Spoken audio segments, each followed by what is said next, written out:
السلام عليكم. النهارده هعلمكم طريقة عجة الكرنبيط. بدائل ان هو يتحمر وزيت كتير بقى ويحرق صدرنا وكده. معانا هنا كرنبيط طبعا غاسلينه ومنضفينه كويس بالمية والخل. معايا هنا طاسة فيها زيت سخن، هنزل فيه ببصلة، بصل اخضر وبصل احمر عادي، او ممكن بصل اخضر بس وممكن بصل احمر بس اللي انت حباه. ومعانا هنا فلفل احمر،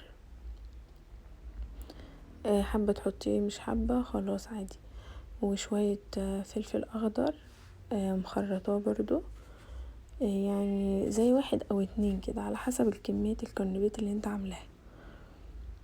هيتشوحوا بس يا دوبك يتبلوا، انا مش عايزاهم ياخدوا لون، يا دوبك يتبلوا بس. ومعانا كمان هنا شوية خضرة وطماطمايه وبيضايه، وهنا معايا ملح وفلفل وبابريكا وكمون 7 بهارات وكركم. هنقلب كل ده مع بعضه. انت حابه انك تزودي عدد البيض ممكن تزوديه. وهنا معانا الخلطه اللي احنا عملناها في الطاسه. هنقلب طبعا المكونات دي كلها في بعضها. البيض هنا هو مادة ان هو مثلا ربط، او مثلا كمان انه بيزيد القيمة الغذائية، ممكن تزودي بيض اكتر من كده. ومعانا هنا حوالي 2 معلقة دقيق كبار برضو عشان يربطولي الخليط.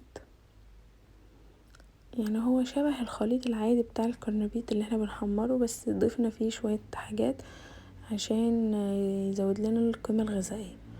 وطبعا هزود شوية مية عشان الخليط يبقى هش معايا شوية. ومعايا هنا الكرنبيط بعد ما سلقته كويس جدا، خرجته بالسكينة. احنا مش عايزينه عجينة، احنا عايزينه القطع بتاعته تبقى باينة فيه. خرجته كده عادي، او ما خرجت الملوخية او بالسكينة كده. بعد ما خلطت المكونات حطيتها في صينية، هدخلها على درجة حرارة 180، هتطلع من الفرن زي ما انتوا شايفين كده لمدة 15 دقيقة. بجد مش قادرة اقولكوا طعمها عامل ازاي. ما تنسوش بقى الاشتراك واللايك في القناة،